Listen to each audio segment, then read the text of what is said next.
This story takes place in a fantasy novel about court intrigue. Our heroine's name is April, and she is a typical time traveler. It all starts with an innocent breakfast, where the prince offers to have breakfast. The young man before us is the main character of the story. He is a handsome man, a Komsomol member, and an athlete.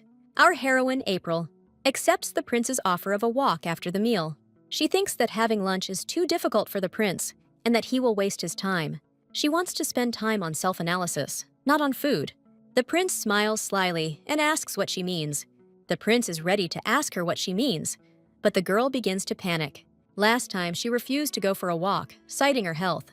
Before that, the heroine fell asleep on comics drawn by court artists. She tries to find an excuse for her actions, that she is such a sleepyhead and so on.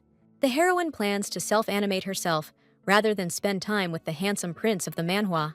She just wants to say that she is not in the best place of her dreams and does not want to go anywhere. But our April can't say that to his face. April says she dedicated herself to comics and should be punished for it. Our Manhwa crush is silent. He, like the one who makes the manhwa, does not understand the beginning of this work. But then our dream prince smiles at the main character's joke. He seductively tells her that he thinks he is being too harsh with her. Then the absurdity continues, and April says that they might think that he is soft. The girl claims that even breathing the same air as the prince is a crime. The absurd conversation continues. The prince says that not at all. Our heroine has one question for him. The young man and the princess look at each other angrily, because the princess, as we understand, is held hostage by the young man. She takes a delicious strawberry cake and goes to her chambers. She says it's time for the sinner from House Salt to return to her chambers. She wishes the prince all the best and runs away. The young man asks her to wait a little, but it doesn't work. The door slams shut in front of the young man with a deafening crash. I hope we will have to clarify the absurd beginning later. Our heroine flops down on the bed. She is very tired. April believes that bed is always the best cure for problems. April hopes she doesn't get stalked for taking the snacks. April thinks the cake is very high in calories when she tries it. April wants to stay in the room until the snacks run out. The calories will be burned slowly, and she will not feel hungry. All the conditions for a luxurious stay in the novel of her dreams have been created for the girl. We are told what is happening. We are in the novel The Reluctant Empress, a novel about court intrigues. The heroine of the novel is Lemia Salt, the Empress and Pearl of the Salt Kingdom. She was a super cool tomboy princess until she was kidnapped by Prince Raiden from a neighboring kingdom, a typical tragic ending. The lady screaming in the frame is Princess Lemia, and our heroine is April, her lady-in-waiting and secretary, into whom a typical time traveler has been reborn. April begs the despotic princess to eat at least a drop of crumbs because she works hard, but pillows are thrown at her because she asks for mercy from a despotic and cruel princess. Lemia orders the heroine, who is hungry, to get to work. April is Lemia's half-sister and a minor character in the novel. April lives 3 months in conditions of slavery and overwork. April does all the dirty and rough work for the princess. But one night, someone entered her chambers and came up from behind, breathing down April's neck. April is knocked unconscious with a handkerchief and loses consciousness from lack of oxygen. The kidnapper mistakes the girl for Princess Lemia and warns her not to move. Despite the girl's protests, she is mistaken for a princess and kidnapped instead of her stepsister. The girl screams that she is not Princess Lemia and was not her. In her past life, she was an office clerk and worked hard, dying from overwork. But the girl is nevertheless taken away to an unknown destination instead of Lemia, and is now allowed to remove the bag from her head. The girl is scared, and she tries with all her might to shout to the kidnapper that she is not Lemia Salt. She pretends to be a simple slave, hoping to be freed. She explains that the kidnapper did not let her breathe, and she was unable to explain anything. April screams that she doesn't know what they want from her and demands to be taken home. The kidnappers are forced to listen to the poor girl, who bursts into tears and resembles the eternally crying Sailor Moon. The protagonist is surprised and asks why Princess Lemia wasn't kidnapped. The thief justifies himself by saying that, because of the document seal, he thought she was a princess. Another man, wearing a penny, believes that it is Lemia in front of them, who is lying in order to escape. The young man looks very scary as he adjusts his glasses. The girl was driven to despair, and she cried and screamed that everything was wrong. April explains that she was doing the princess's job, and she didn't even let her rest. April screams to be allowed to go home because she doesn't want to die just like that. The men look at each other and look at the stupid princess in surprise. They decide to discuss something and whisper to each other, thinking about her future fate. The young man looks sternly at the girl, deciding what to do. The handsome young man offers to check whether the person in front of them is a princess or not. He says to lock her up and not let her out without his knowledge. The young man rides off into the sunset in an epic fashion, leaving our heroine in a cold dungeon. The girl is worried that she will not be able to avoid death now. But then unexpected surprises await our heroine. Life turned out to be quite comfortable for Prince Raiden's prisoner. She is fed and clothed, although she has done nothing. She likes this kind of life. No, well, what can you do? Free plum cakes with cream and fruit. Who could refuse that? In the original story, Lamia only had a pretty face, and many things were done behind the scenes by our heroine, not Lamia. April constantly humiliated Lamia, forcing her to work in her place while she feasted. In that life, our heroine drove herself into the grave because of her boring job as a clerk. But after becoming a woman, the girl's life improved a little. Affairs with hot guys. This is apparently the fate of our heroine. At least the heroine decided to prepare for famine and a harsh winter in the kingdom. The heroine remembered how Limaya doused her with ice water, how she screamed when our heroine showed her ingenuous mind in solving royal affairs. April tries to explain to her that people are starving, and that is why she has increased food imports. Lamia, like a tiger, took it out on the heroine, who makes her do it again. April doesn't understand why her stupid bosses are mad at her. That's why she doesn't really want to leave her comfortable captivity.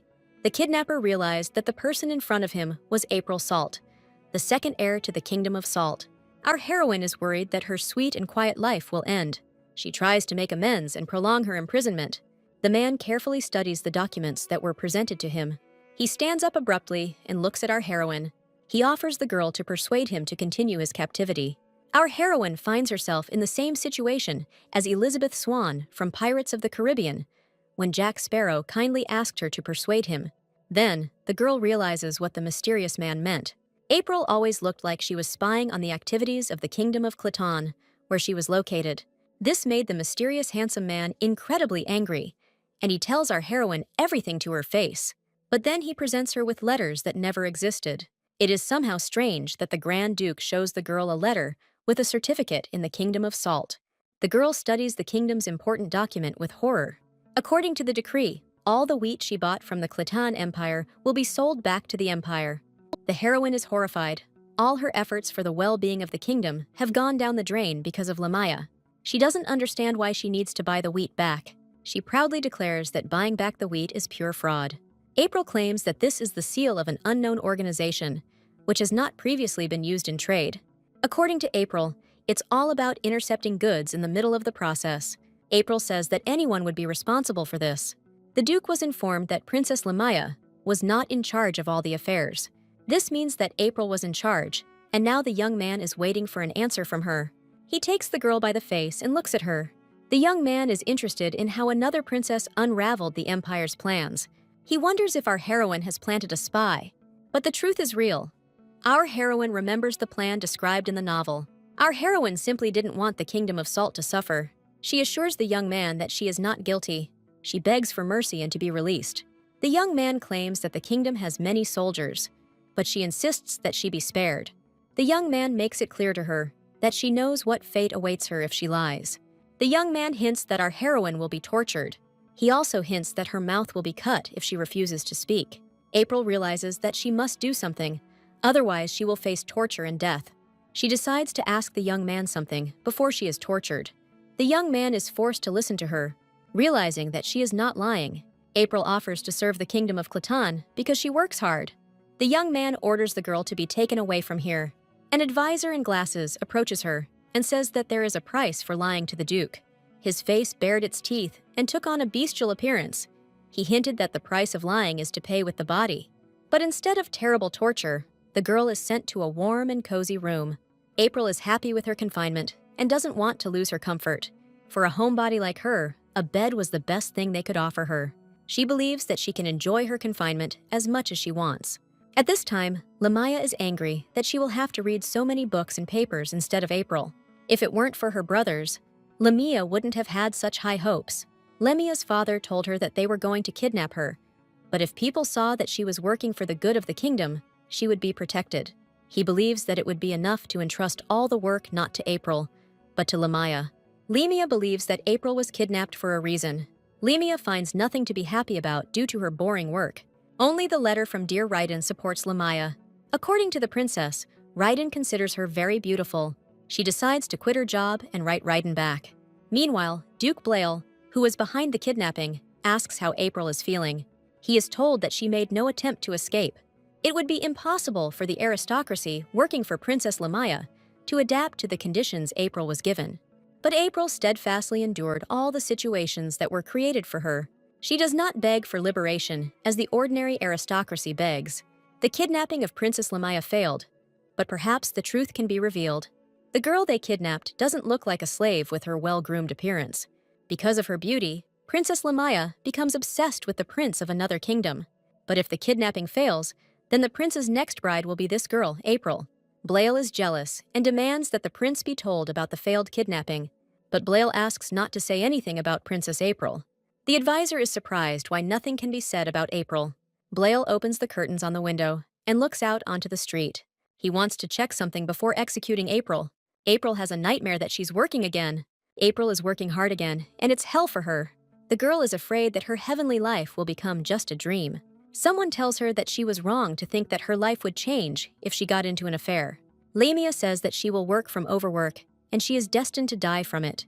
Lamy mockingly says that she will die from overwork, that April is pathetic and can't do anything. April wakes up and realizes it's all a dream. April realizes that all this is mockery from the boring books that she read out of exhaustion. April wants to lie down all day. The advisor says that this is just pity and a trick. The advisor shouts at her to stop tempting him, and he will hand everything over to the Grand Duke. April doesn't even know whether to laugh at the advisor.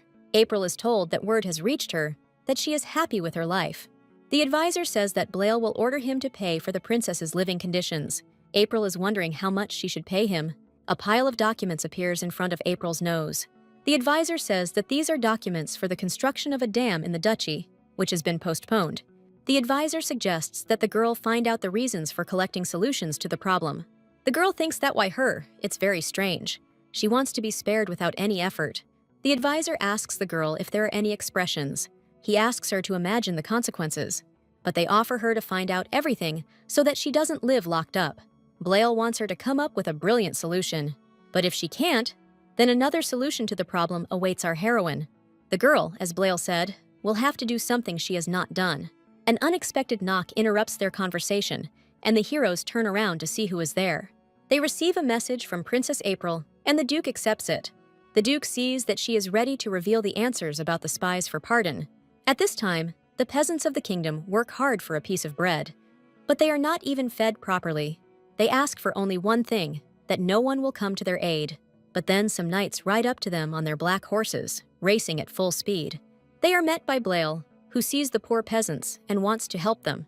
The Duke announces that from this day on, mercenaries from the Black Order Corps of the Ilaman Confederation will assist in the construction of the dam. The advisor says that if the peasants complete the transfer of affairs, they will be able to return to their lands. Then, April suggests hiring women, widows, instead of cooks. This action will also help resolve the issue of providing food to the Black Eagle Corps. April asks how else she can help in governing the state. The advisor asks how April managed to hire them. April replies that she managed to attract someone who was interested. April tells him that it's all thanks to Blail, who offered his help. She sent a letter to a woman who is the daughter of the head of Golbro and is the owner of the Black Eagle. The advisor is shocked that the noble lady was offered a deal she couldn't refuse. April removed those points that the girl did not like and defended those that might interest the head of the guild. April is asked how she can be sure that the woman will like the deal, and she smiles. The advisor is shocked that the contract was delivered within 2 weeks, which he could not do. April asks if she can get her room back for this, because they wanted to kick her out of her cozy little room for doing the wrong job. The advisor informs Blail that April has completed the job. Blail is shocked that anyone could handle such a job. Blail is very interested in how our heroine coped with such an impossible task. Blail asks the advisor why he doesn't even try to escape from him. The advisor believes that there is something they don't know about women that helps them. Blail asks about what information there might be about the Empire. April is asked what she wants. Blail believes that they should grant the girl one wish in exchange for her help. Blail thinks she should give a tour of that sort. April doesn't understand the point of a tour when she already has a cozy room. So they start arguing with Blayley. April gets a chance to change her destiny.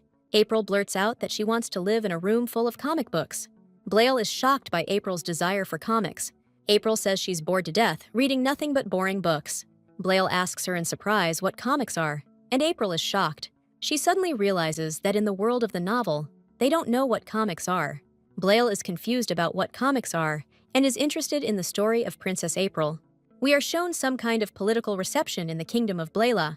April asks in surprise what is going on here. She is introduced to artists and the court artist of the king. April asks why such serious figures have come here. They explain to her that everything is done to create a comic book. Blayle becomes curious about what comics are. Blayle says he has assembled the best artists at court to create comics. April wonders if comics will be read by people all over the world because of his orders and her whim. Blayle tells her that she looks dissatisfied. Blayle asks her if April wants more. Blayle says April can ask for whatever she wants, but he looks scary. Blayle suggests that she explain some things. He says that, on the contrary, he is interested in how to create a comic. The artist paints in the spirit of Michelangelo and Da Vinci, but this does not suit our heroine. April suggests to the court artist to remove some details and make the drawing lighter. Artists begin to argue about the style of the drawing and the possibility that the style was copied. April says to draw something rough, but when artists move on to nature, things get serious. The artist begins to admire the comic book style when April shows them how. April thinks that the artists are wrong and that everything is completely wrong. As a result, after a few days, the artist presents the girl with a comic book created about the adventures of Blayle. In the book, we are shown the first chapter about Blayle, that he was supposedly born from an egg and breathed fire like a dragon.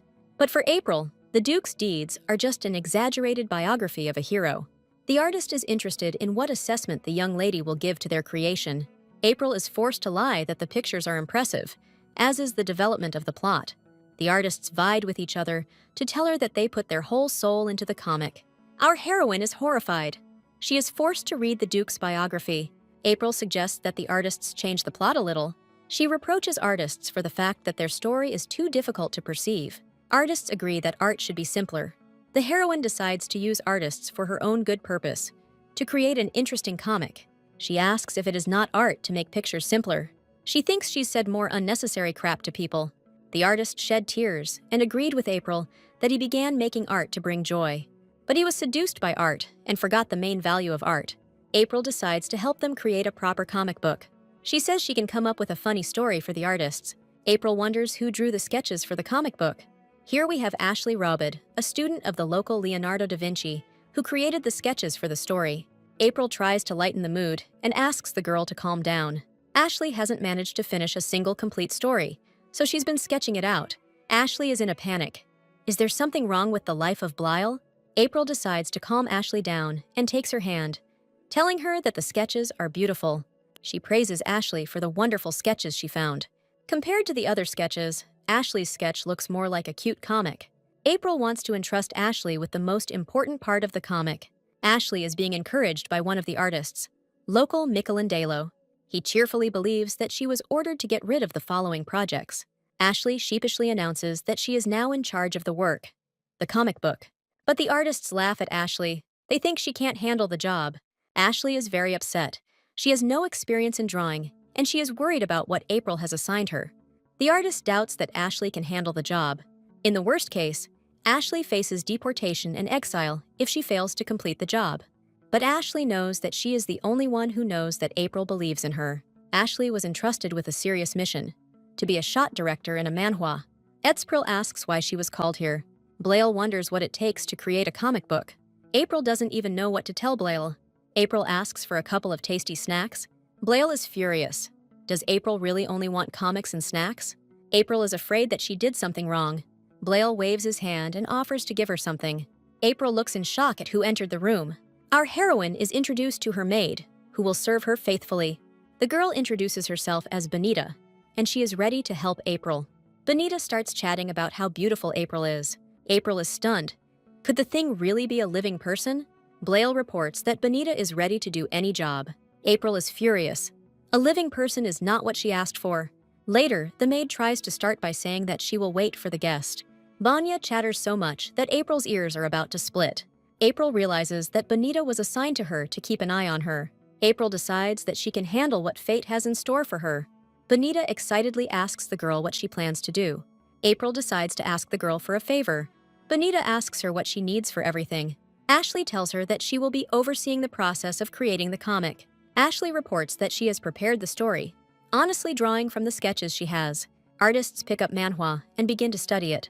One of the artists harshly criticizes what Ashley drew. The artists pounce on the girl's drawings like hungry animals. Artists are shouting that if anyone should lead the artists, it should be someone else. Ashley, upset, says she agrees with them. Bonita, who is clearly up to no good, sees all this bullying going on against Ashley. Bonita tells April everything, that no one listened to her, and neither did Ashley. April realizes that no one will believe her. April decides to do things differently. She suggests going on a visit to the Duke. The artists are informed that they are ready to compete for the position of director of shots. April says this is necessary because they are having difficulty accepting the recommended Ms. Ashley as a shot storyboard artist. She suggests holding a story competition, and the person whose story is liked will be the storyboard artist. The artists are wondering who will judge them. April says she won't choose someone who is style-conscious. April says the assessment should come from someone everyone recognizes, and that person will be Duke Blail himself. All the artists are shocked. Will Blail really judge their work? The local Michelangelo thinks that he is better than Ashley, and, having seen his work, the artist's position will be given to him.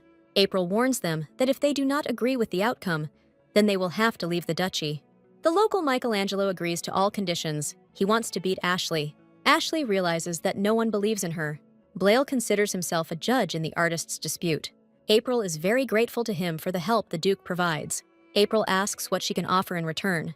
Blail gives April a serious look, and then agrees that she's a cutie. Well, you know what he was asking. Blail believes that April is now in his debt. Blail helps April because she is a princess. Blail, with a sly smile, claims that he will tell her later what he wants. April becomes uneasy about what the Duke really wants. Everyone thinks the Duke will choose Barrymore's job over Ashley's. Anyone would probably say that Ashley's work is a complete nightmare. Ashley simply decides to walk out of the room. Ashley feels terrible. She is sure that she will lose the competition. April asks Ashley why she has such a depressed face. April is worried that there might be some kind of problem with Ashley's work. Ashley thinks the competition is a bad idea and that she won't succeed. Ashley thinks the main character will have problems. April reassures Ashley that everything will be fine, and even the Duke will recognize her work. Ashley doesn't believe April's words, and she's panicking about the whole thing. April assures Ashley that everything will be fine, but she doesn't want to listen. Ashley says everything is fine now that she got April's confession. Ashley feels worthless and undeserving of recognition. April doesn't know how to support Ashley. April thinks that Ashley is upset for no reason, and that she will win the competition. April apologizes for pressuring Ashley and decides to tell her about herself. In the past, the heroine was quite the lazybones and loved to lie in bed. But Mrs. Ashley did not give up, and she continued to paint, no matter what. Ashley cries. April thinks she deserves respect. April encourages Ashley. One day, everyone will see Ashley's talent.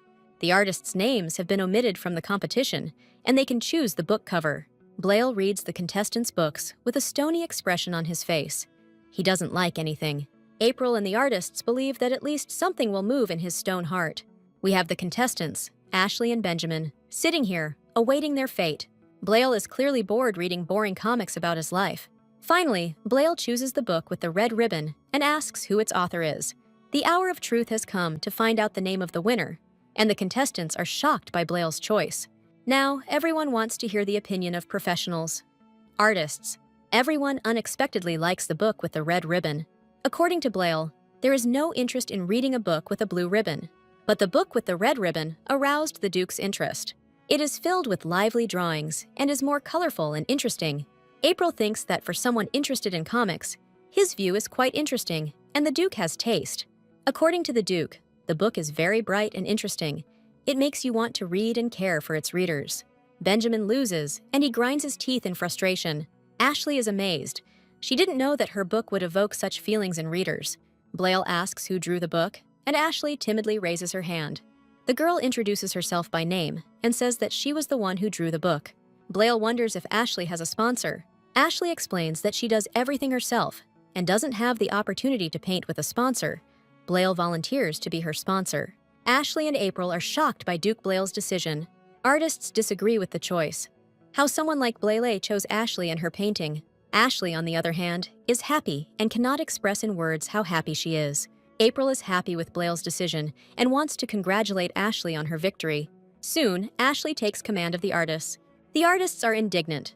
How could April choose such a worthless artist? But after some time, the book was ready. Ashley ceremoniously hands over the comic book to our heroine. April told them a romantic horror story to make into a book. April is glad that the book brought her unforgettable feelings. Horror is a difficult genre, but the artists did a great job. Ashley is worried about what April thinks now. April invites them all to eat at dinner. April is delighted with the book gift and suggests that everyone celebrate. April hears the artists chattering happily about their delight at their work. April suddenly realizes that she shouldn't spend much time in this world. It turns out she fell in love with Duke Blaile, but April quickly tries to push these thoughts away. She thinks that her thoughts are the thoughts of another girl. April believes that she must take the first step to survival in this world. Blaile asks what she wanted to ask him. April can't tell him about her stupid thoughts. April offers to make money by creating comics. Blaile is surprised. This never occurred to him. April understands that comics should be available to everyone. April wants to gain Blaile's patronage. April suggests that he make money by creating comics. Blaile is shocked, but decides to help the girl. Meanwhile, King Berg and Ruler Solt are shocked that Princess Lamaya cannot distinguish trade seals. He scolds Lamaya for missing the trade seal. The advisors who carried out Lamia's orders also got it. In the end, the king is furious and yells at the advisor for daring to tarnish Lamaya's name. The advisor is now an outlaw because he insulted the princess. The advisor shouts that this is unfair because he served Princess Lamaya faithfully and truly. Lamia is horrified by what is happening here. The emperor orders that the girl be detained and that they do with her whatever they want. Lamia tries to apologize to her proud father. But when April was here, nothing like that happened. Is Lamia really more stupid than the illegitimate April? Her father orders her not to repeat her mistakes again. Lamia justifies herself by saying that no more mistakes will be repeated. Lamia curses the day April disappeared. Lamia is jealous that the daughter of a simple servant was able to achieve such success. Lamia doesn't understand why she has to put up with such problems. Lamia decides to put on a carefree look when her name is called. Lamia decides to be cheerful and not show what happened to her. Suddenly, her eyes widen at what she saw. Lamia sees a certain figure illuminated by the sun, and the figure needs her. In front of her is Mason Pavioli, her fiancé, who has come to support her. There is nothing wrong with him except his botanical and unattractive appearance. Lamia claims that she is fine. She asks the count what brought him here. Mason came up with the idea to discuss their marriage. Lamia proudly declares that due to diplomatic duties, her marriage will be premature. The girl believes that Prince Cleton is in love with her and that she will become Raiden's wife. She doesn't care about her fiancé. Meanwhile, April suggests to the Duke that he teach illiterate residents to read using a comic book. April wants to use comics to instill a love of books in residents. Blaile listens carefully to the girl. He can't understand what ideas are lurking in her head.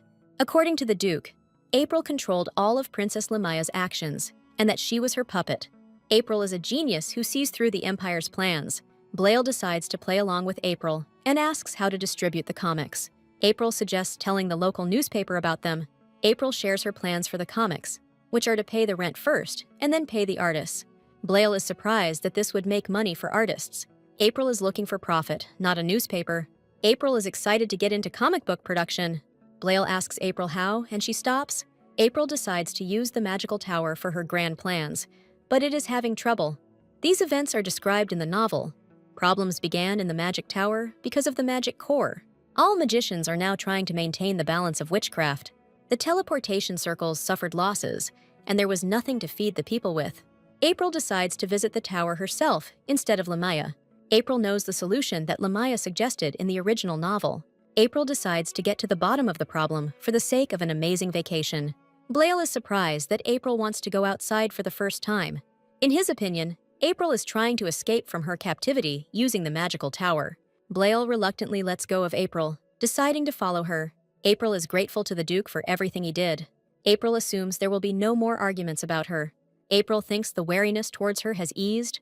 The Duke wonders if this is why April wanted to see him. April decides to leave as soon as possible. But before April, they put a fuss in stacks of papers. April, horrified, asks how much time has passed. She sees that Blaile has not left his office for a long time and has not slept for several nights. Blail decides that he must not let his guard down. He immediately tenses up. He doesn't understand April's plans. April extends her hand to him, and Blail reports to know her ideas. April suggests looking at his hand. Blail realizes that he doesn't understand this girl at all. April begins to read Blail's strong, calloused palm. April asks Blail how he's feeling. Blail tells her that he worked 7 days a week. April notes that Blail uses sleep-depriving substances, such as coffee. April advises him to take care of his diet and sleep properly. April shows concern for his lordship. April believes that no one else will die from such a disease. Blail is embarrassed. He didn't expect this from April. Blail thinks he's done for. His mind is getting clouded. Blail suspects that April is trying to gain his trust and strike back at the Empire. Blail orders April to leave immediately. Blail collapses from exhaustion, and April catches him. April looks very cute and innocent, like a chicken. Blail is horrified to realize that he might like April. Blail looks at April in horror, and he notices details he hadn't noticed before. April looks at Blail in surprise, trying to guess what's going on in his head. A sappy romance begins. April puts her hand on Blail's forehead, and he feels sick. Blail blushes even more as she looks at April up close. Blail gently pulls away from the girl, looking very embarrassed as he looks at her. Blail believes that the only one who suffered was the princess. April smiles softly at him, assuring him that everything is okay. April asks Blail to be careful, and she asks him to be on guard. Blail is surprised that April saved him, and it seems like the coldness between them has cracked. Blail decides not to create drama and asks the girl directly what she is trying to achieve. April considers asking for more snacks and more comfort for herself. April proudly tells him that she really does need something. April asks for a weapon made from patrinium, which she believes the Duke has. Parthenium is a type of cube from Arcane. It collects magical mana. The Duke is surprised that the girl wants to choose Parthenium for the trip. April believes that if she appears with an artifact that is higher, the Duke suggests that she create a tray for the metal. But April is shocked to learn that she will never be able to get it again. The Duke reminds her that she is a prisoner of the state. April is upset. How did this happen? Did she really end up a prisoner of war? But then the Duke took pity on April. The Duke says there is a way to get the metal into the tower. The Duke decides to go with the girl, just in case she doesn't cause any trouble. April asks him to think about it, as she does not plan to go with him. But then she sees the metal and can't help but be captivated by the beauty of the stone. Our Duke is jealous. He doesn't want April to share a room with just anyone. April looks at him in confusion, not understanding the meaning of his words. April, surprised, asks the Duke again what he said. So the heroes arrive at the magic tower, a rather gloomy place. April is led through gloomy corridors, full of portraits and dark walls. The Duke asks April if she got sick during the teleportation. April is terrified. She will have to share a room with the Duke. April was panicking. She was a loner and had never shared a room with a man. The Duke says something to her, but the girl hardly hears him. Meanwhile, the foolish Duke believes that the girl is trying to weaken his vigilance with her behavior. He believes that April's insidious plans are about to come to an end. He is shocked that the guild leader wants to meet here. The magic ball announces that the main characters are ready for an audience. They are transported to Tomold Tonas, the head of the Magicians Guild. The Duke is puzzled as to why Thomas would look for April and him. The Duke was scared. Probably the strange advisor April wanted to meet the princess. He thinks that the main character wants to escape with his help. But April, on the contrary, hides under the table and does not want to meet with the guild leader. The Duke becomes curious as to why April is so scared. April, trembling, begs not to be turned over to the counselor. Hirog is amazed by her reaction. The advisor and the human are fighting within him. A man named Told Tonus appears before them. He greets the main characters and Blail. He believes that our Christian Bale did him a great honor by inviting him to the meeting place. Tomold was a man who deeply despised April and could not touch her. And besides, this man is a real monster. It was he who forced our heroine to work hard. April overhears about a food shortage in the Salt Empire. The advisor is shocked. He remembers very well that their food plans were refused to him. April's fears are beginning to come true.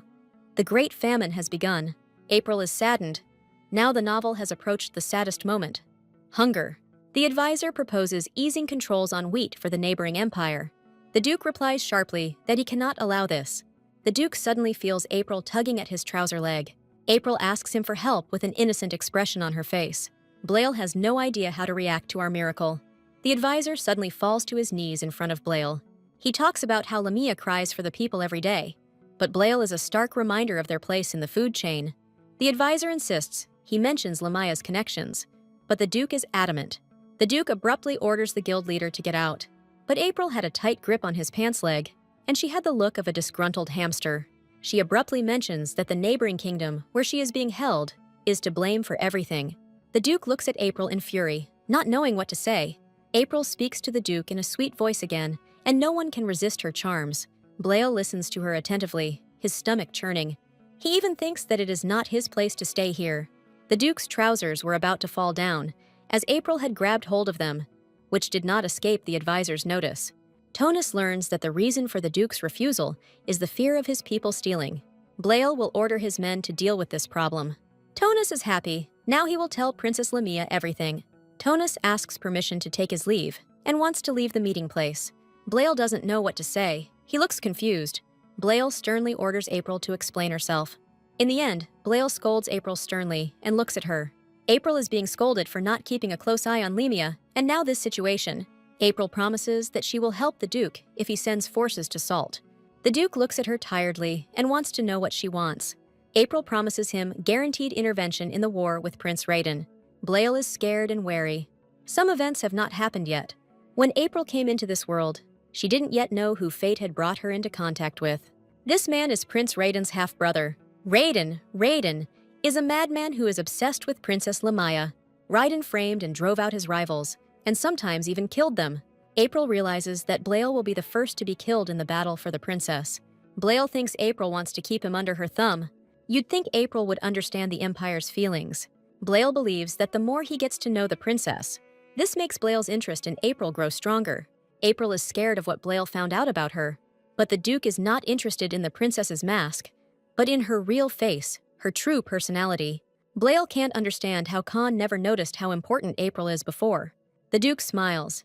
He made an agreement with the tower's owner for the next day. Apparently, something happened to the core, and its owner cannot leave the tower. April is enthusiastic about finding out the truth about the tower. Blail smiles at her mysteriously and promises that they will see each other tomorrow. The reason Blail is interested is because he wants to know about April's plans. Blail doesn't understand why April took his side. April is puzzled as to what Blail is waiting for. The next day begins in the magic tower. The Duke is greeted by the head of the guild, a tall man in a white robe with a magic staff. The local Gandalf apologizes for having to meet the heroes in such a place. Blail introduces April to Gandalf, saying that she is a temporary guest. He tells Gandalf that the girl wanted to make a business proposal. Gandalf doesn't really want to listen to our heroine, and he brushes her off in every possible way. When Blail takes what he wants from Gandalf, April decides to speak up. Before us is another of Thor's hammers, Mjolnir. Gandalf is amazed. He is given a weapon that produces magical metal. Gandalf is not sure that the hammer can help his tower. April promises that she will demonstrate the hammer's power. April decides to approach the magical sphere. She decides to use the method that Lamia wanted to suggest in the original novel, but the mage refused. April lightly hits the sphere with her hammer, causing cracks to appear. All the people are scared. They are terrified. They are afraid that everything will explode now. Blail is also shocked by what our heroine did. The bluish sphere is about to split into pieces. April is proud of herself. The plan was to break the core. The magicians are horrified. They put so much power into the magic core. Blail kept his cool while all these people were angry. Gandalf is suddenly told something. An earthquake begins, and the tower slowly falls. Gandalf and the wizards are in a panic. The tower is about to fall. The sphere begins to collapse and crack at the seams. Gandalf and the other wizards stop and look at the sphere. Blail notes that the shaking suddenly stopped. Gandalf is in a panic about what happened to the core. April approaches them, a perfectly intact sphere standing behind her. The core, as if brand new, shines with a blue light and stands nearby. Mages note that the flow of magic has stabilized. April talks about the core being in the process of molting. April explains that the mages forced magic to serve them and thereby upset the balance. The hammer was able to molt the magic core.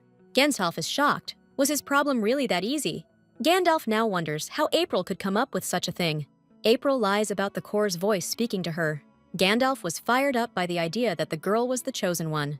Gandalf bought into the idea that the girl was the chosen one, and she rose in his eyes. He wants to prepare the documents and send her to the Cliton Empire.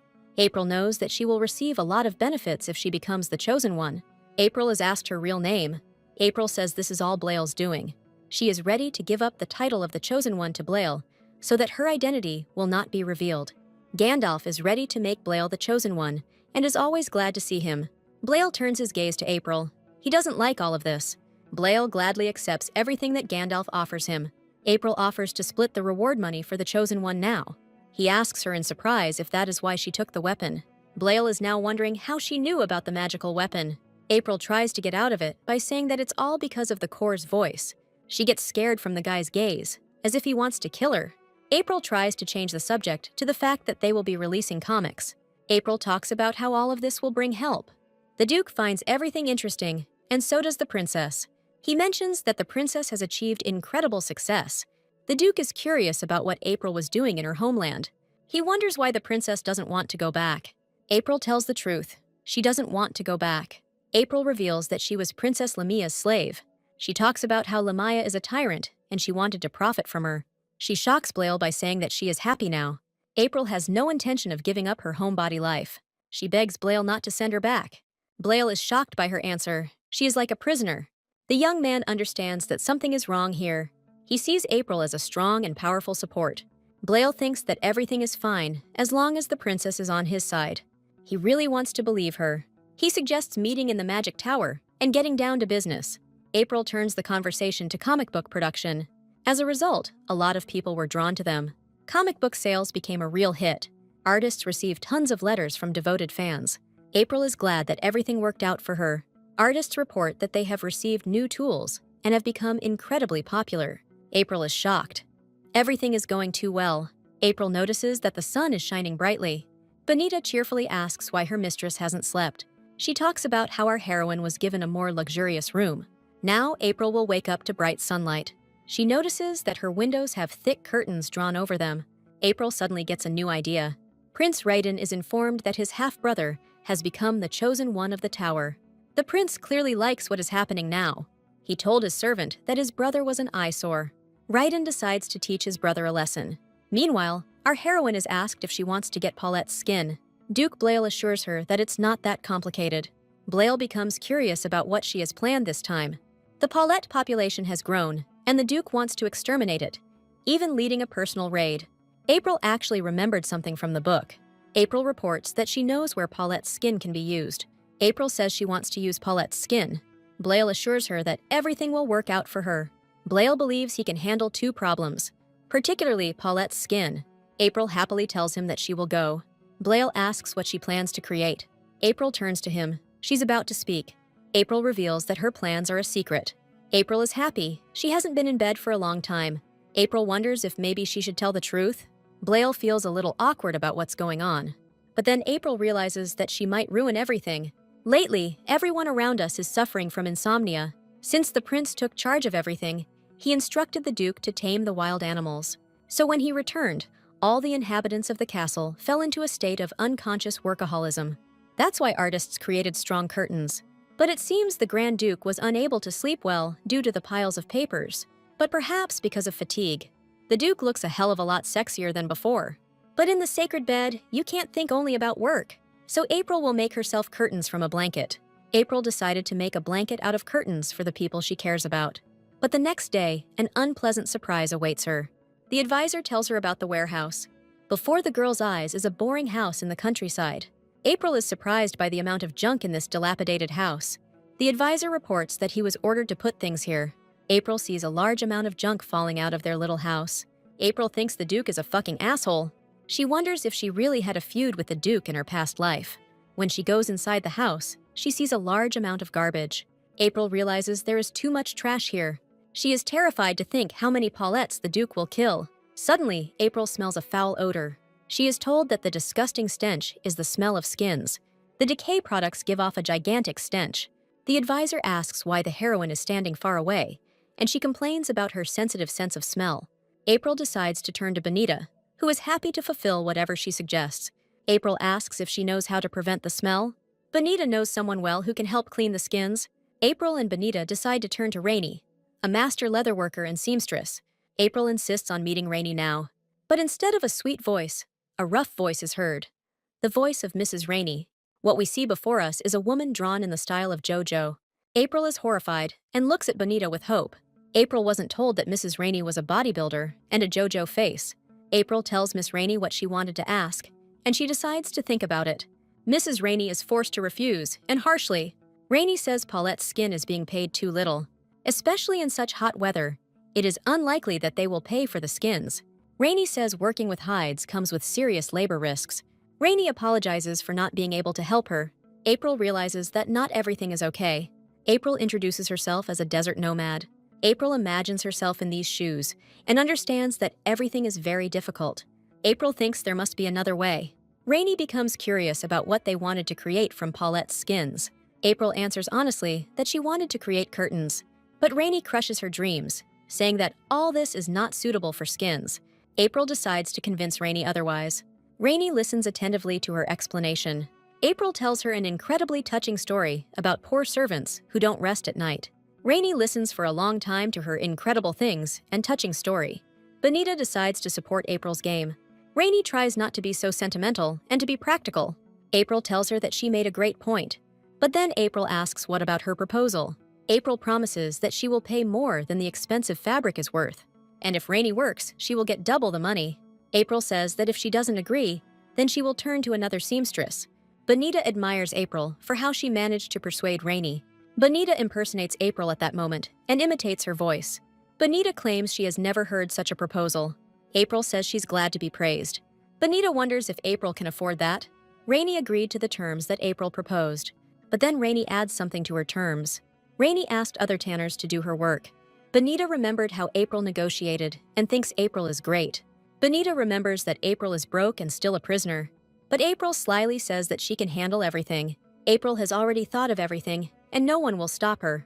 The Duke allows April to enter his chambers. April greets Counselor Liam. She can't look at those tons of paperwork in front of Counselor Liam. The advisor believes that he needs to report to the others.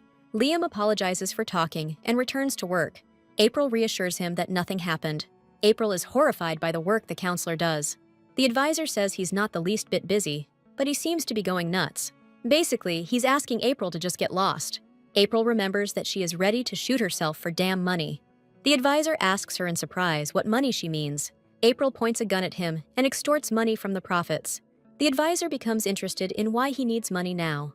The advisor reaches his hand under the table. He gives her some kind of serum and a key, and offers to exchange them for money at the guild. April is in shock. Are they really going to let her go just like that? Counselor Liam tells her that he will come with her when he is finished. April is enjoying the atmosphere that is brewing around here. Bonita and April are thrilled. It's their first time in the city. April decides that this is her first move, but she really misses her bed and blanket. Bonita suddenly saw something sticky. Bonita offers to buy April a necklace. April thinks that it's not bad to buy something like this. They don't see a certain figure hiding behind the walls of the house. This is a certain man, black, pitch black, with glowing eyes. The advisor and the prince are talking. They are surprised that the heroine asked for money. Blaile is shocked. He doesn't understand why the heroine needs money. The advisor replies that it's all just a prank. Blaile is shocked that she urgently needs money. Bonita and the princess look at the village around them in admiration. April is surprised by how many people want to join the merchant guild. April is upset. They won't be able to return home before the evening. Bonita is surprised why April is standing in line. Bonita cheerfully grabs April's hand, and they run from the crowd. A heavy-set bearded man appears in front of them, clearly demanding something. The security guard demands that they wait in line. Bonita cheerfully says that she wanted to get something from her cell. The security guard looks in shock at the things the girls were holding. The guard promises that he will take them to the cell. April is shocked by how VIPs are treated. Bonita and April follow the guard up the spiral staircase. April notes that they have gone down very deep. They are led to iron and securely guarded gates. The guard enters and is led in with a grim look. April follows the guard through the golden hall. They approach the safe, which is securely guarded and large. The heroine demands that the key be used to open this safe. The key turns slowly in the lock. They enter the dream room.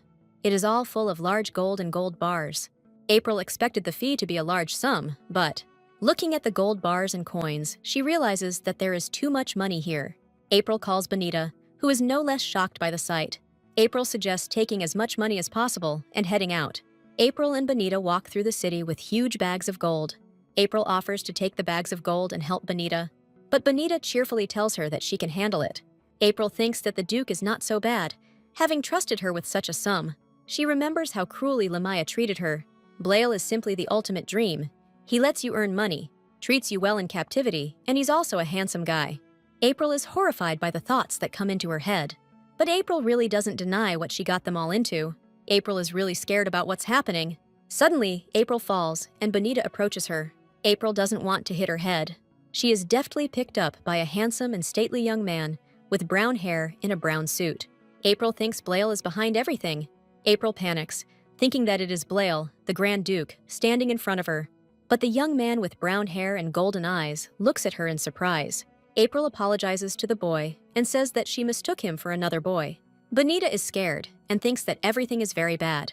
Bonita tells her that she must be on guard. April calls herself very stupid and reckless. Has it really dawned on her? April decides to thank the man for everything. April wonders where the man went. April is upset. She also doesn't know where he went. April asks Bonita not to be upset about her fall.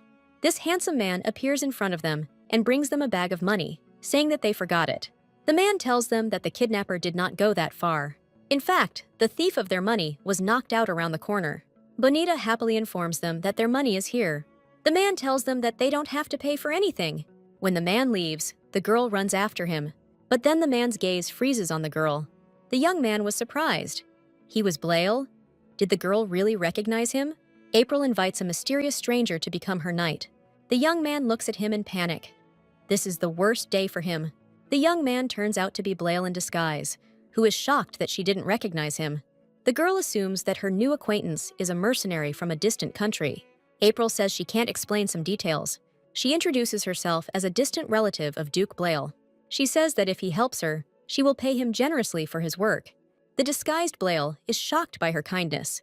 We are shown a tall castle, similar to a cathedral with vintage windows. Blail returns home tiredly. Counselor Liam asks Blail if everything is okay.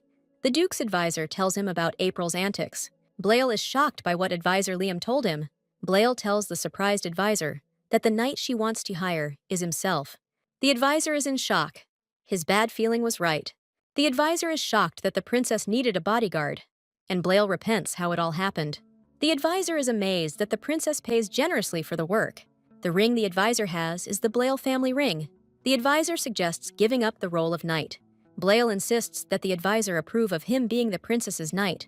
Blail believes that he will be able to keep an eye on the princess and unravel her plans. The advisor chuckles. Blail is clearly worried about the princess's theft. Blail denies everything, but it seems the wise advisor hit the mark. Blail stands on the balcony and looks out over the city spread out at his feet. Blail looks seductive and thinks about how he lived today. Blayla is asked what he is doing here alone. April greets Blail happily. She should have been thinking about how to escape from here. Blail is shocked that April is here. He's surprised April ended up here. Blail says didn't she want to see him together? April states that she didn't want to disturb Blail. April informs him that Liam told her everything. The next morning, Blail hands over a pile of skins to the people. April happily reports that she didn't know how far he would go and is grateful to him. April asks Blail to give her his hand. Blail wonders why April always asks for his hand in marriage. Blail has no choice but to obey her. Blail hands her a small box, brown with golden patterns. Blail says that this box is his bribe to her. April is shocked that he gave her the box. April decided that she could take care of the box. He tells April that she doesn't even know the pickpocket. Blail accuses April of trusting people with her intelligence too much. April is surprised that he knows about the theft. Blail gets out of it. He found out about everything from Liam. April doesn't really like the idea that she can't stand up for herself and needs a knight. Blail wants to mope around alone some more and sends April away. April understands that something is wrong here and does not know how he found out about everything. Blail watches April walk away. Blail takes out a small green brooch and puts it on her hand. Blail believes that people have a keen eye for treasure. A week later, Blail menacingly asks who allowed him to enter his room without permission. The maid timidly reports to Blail. Blail orders the woman to bring April to him. He looks menacing and intimidating and demands to see April immediately. The maid announces that dinner is ready. The young man doesn't want to spend time at lunch. He hasn't slept for several days. Blail is heading somewhere, and the maid is seeing him off. Blail walks through the corridors of the castle, completely alone. Blail bursts into the room and finds a strange scene. He sharply asks who caught him in his room. The maid apologizes to Blail for being in his room. The maid tells about a gift to Blail from Lady April. She apologizes for not warning about the new curtains. Blail demands that April be brought to him immediately. Blail looks closely at the new curtains. All steps and actions lead to the warehouse where Paulette's skins are stored. April asks if curtains really help people. Rainey did her job. The skins are perfectly opaque. April is happy and thanks Rainey for the work she has done. Rainey denies everything and says it all depended on Miss April. Rainey asks if she was able to get a sample of the skins in the curtains. April believes that it's all thanks to Rainey, and she gave everything to Blail. April thinks that Duke Blail appreciated her gift. Rainey suggests our heroine start a curtain business. April doesn't even know where Paulette's curtain and skin trade will lead. Rainey wants to use other residents in business as well. The entire workshop was busy cleaning skins and making curtains. April completely agrees with Rainey and is ready to support the entire business. April immediately corrects herself and says that of course we need to take care of business and use the skins correctly. April decides to save up some money from making curtains. But April is distracted from her thoughts by someone's voice. A frightened headmaid comes running to April. April wonders why she came in such a hurry. April is being put through the motions of choosing a cool outfit for lunch. April wonders if she'll have to change clothes for lunch. In the Empire, it is customary to wear new clothes for a new dinner and lunch. April is confused as to why she is invited to dinner. Bonita believes that the girl will be thanked for the new and cool curtains. April is surprised. Did the cold heart of the Blail really waver? But April still has a bad feeling. April appears in front of him in a beautiful dress and tries to charm him. A sumptuous dinner table awaits her, with piles of delicacies and Duke Blail as the main course. April looks at the luxurious grilled chicken and is ready to start eating. Blail starts eating and looks rather dissatisfied. April is worried that she did something wrong. April happily reports that the food here is very tasty. Then it turned out that the Duke wanted to pay back for the delicious food and curtains. But Blail abruptly ruins her plans. He is unhappy that his room was entered without permission and forbids her to touch his things. That's why Blail invited the girl to his place for lunch. April is very upset. Did he really not like her gift? Blail believes that he was extremely unpleasant in general. April becomes very upset and tells the Duke how she truly feels. Blail is surprised by her reaction. Didn't he repay her kindly? He brings the girl to tears, saying that he should be grateful for a gift from someone he barely knows. Then, he leaves the room and leaves our heroine completely alone. April, like all fools in manhwas, decides to rush after him. April asks him to tell her what exactly he didn't like about her gift. We are starting a dark romance. Blail resembles a maniac who is about to tear the heroine to shreds. He tells April that he couldn't get enough sleep in the pitch darkness because his mother constantly beat him. She always put pressure on him and believed that he should become the crown prince. Blail believes that this is enough to answer the heroine's question. He asks the heroine to stay here in the room and read comics as usual. He demands that our heroine not hang around anywhere and not interfere in his personal life. April feels depressed and upset. April's eyes are wet with tears, and her cheeks are red and clammy.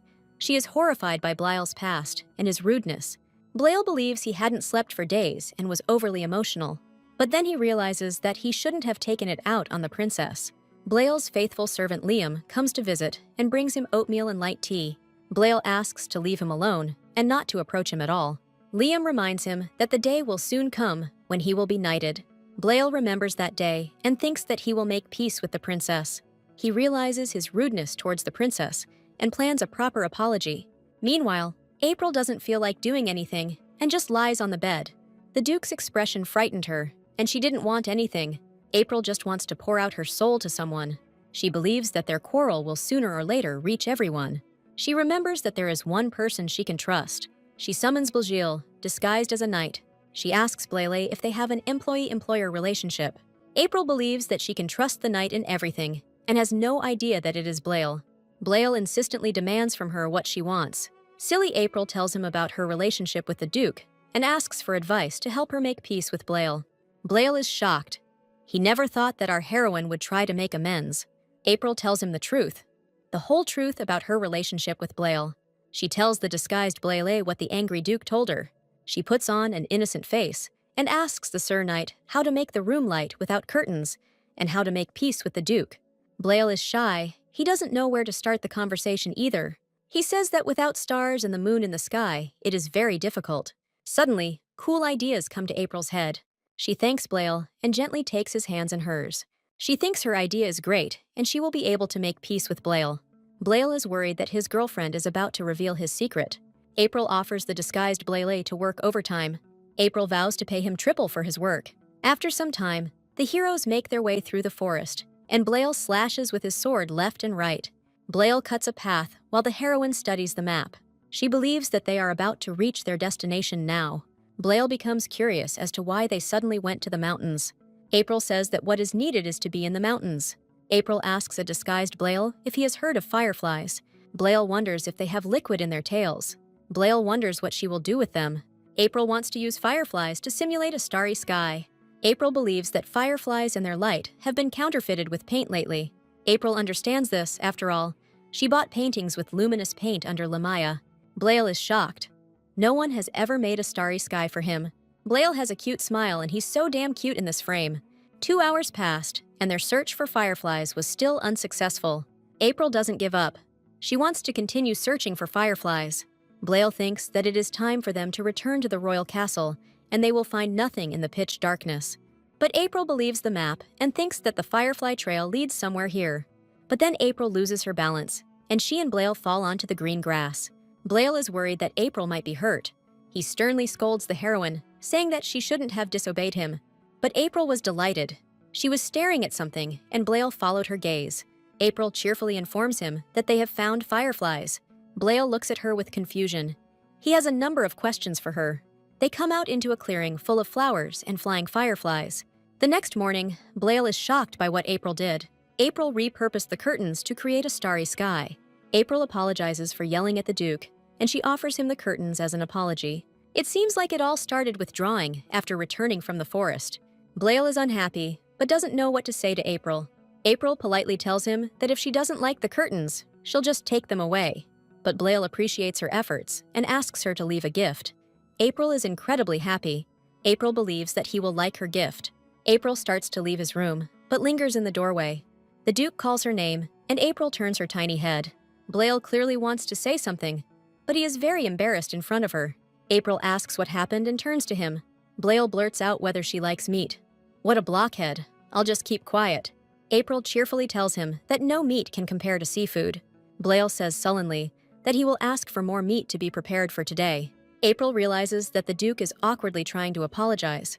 Blail politely invites the beautiful April to dinner.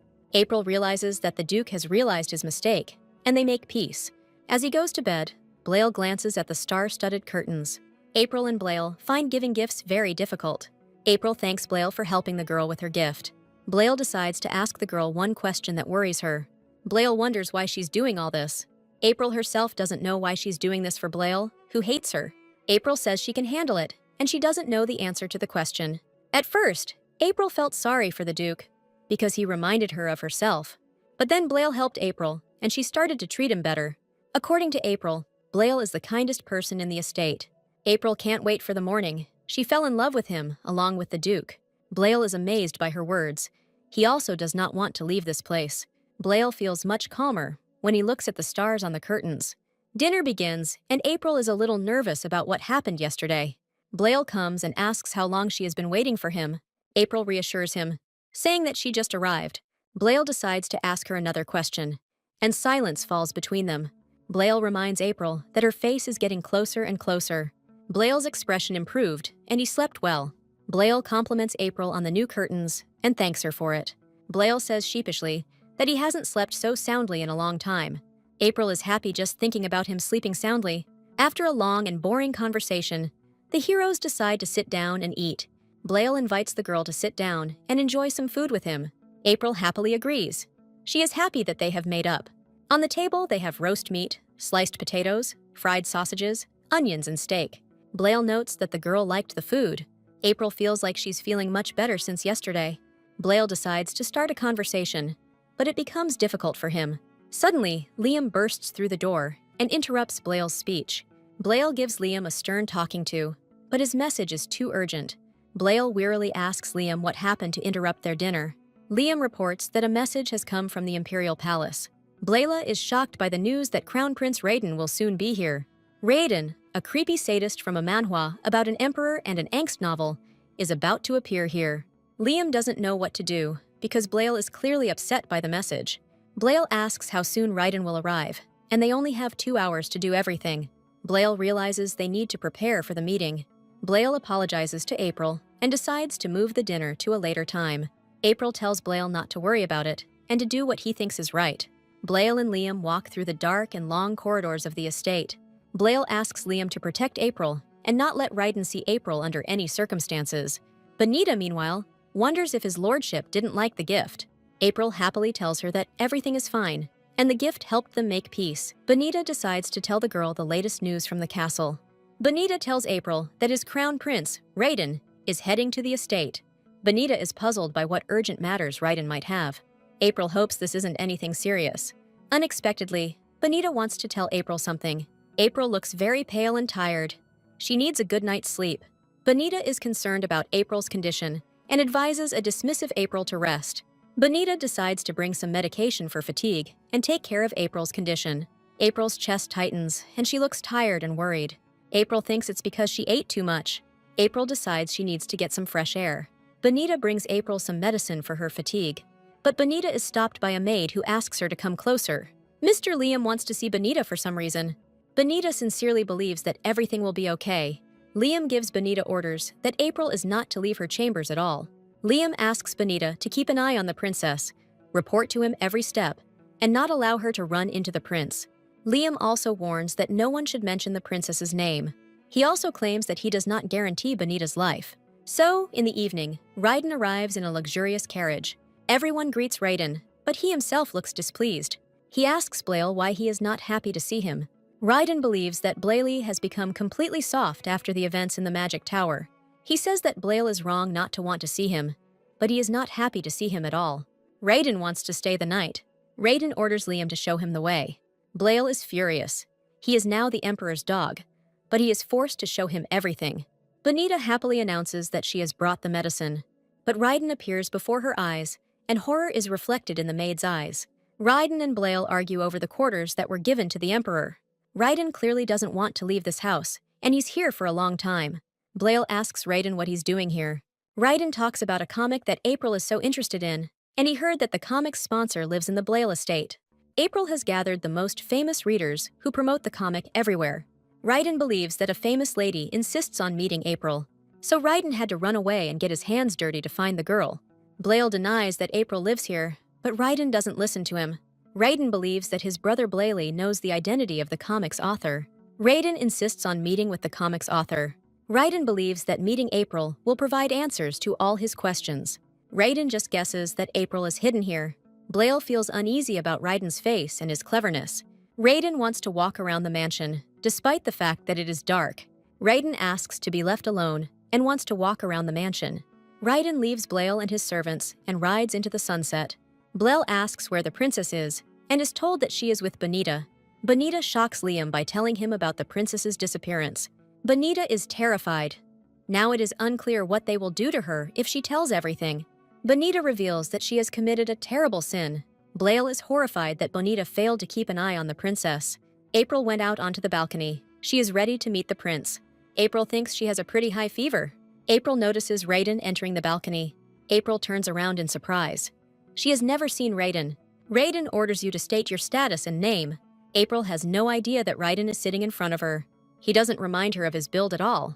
All the men in this manhwa are handsome. April curtsies and greets the prince and future emperor, but then April gets sick and falls. The heat gets stronger and stronger, along with the temperature.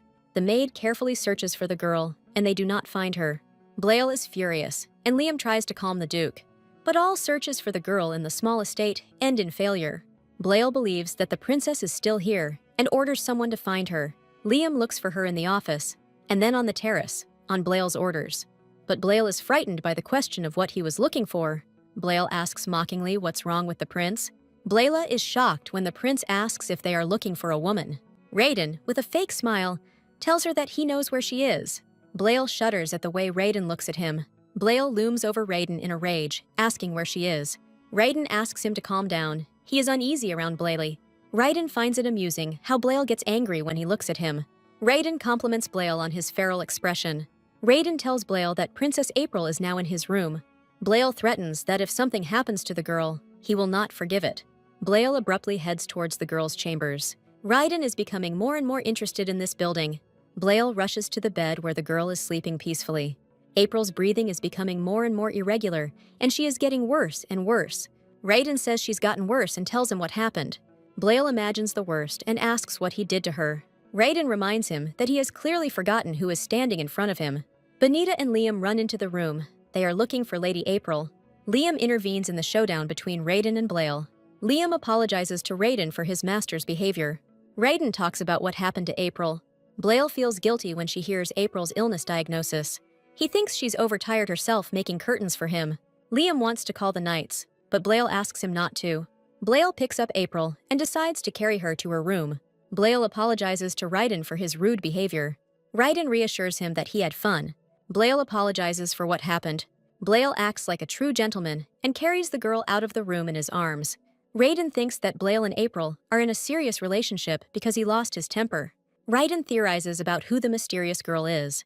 In any case, Blail's reaction is simply unusual for him. Raiden smirks. Things are getting more and more interesting.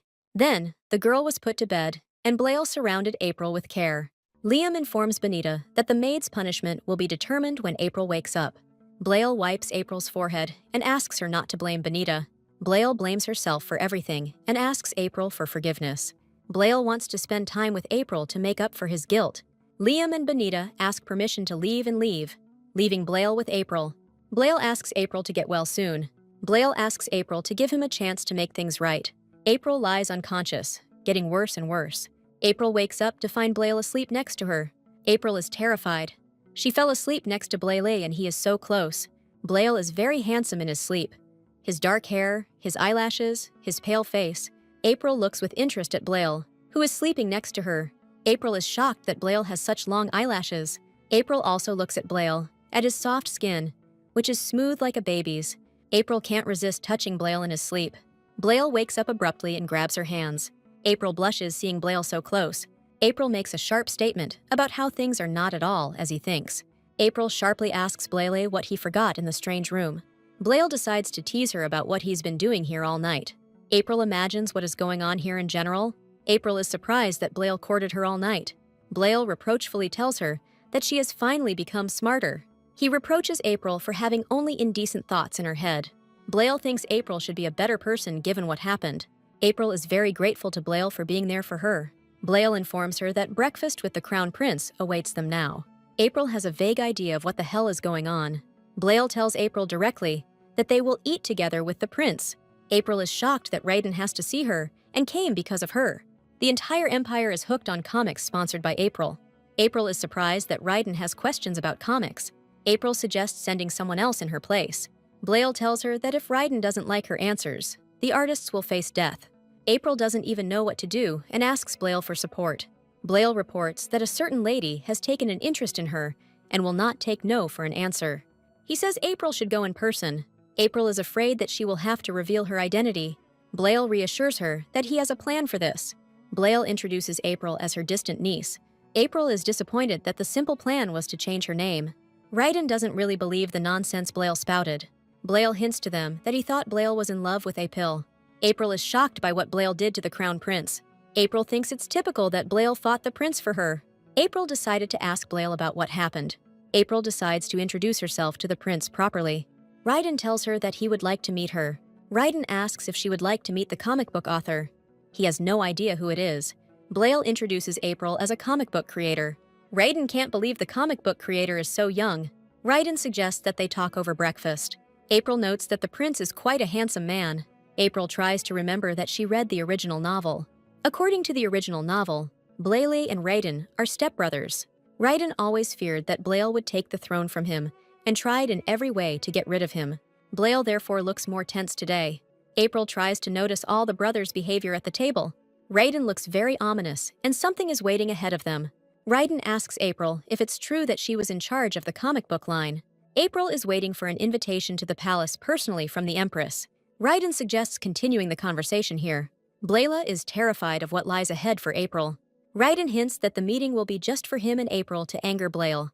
April is closely monitoring the situation and is getting annoyed by everything.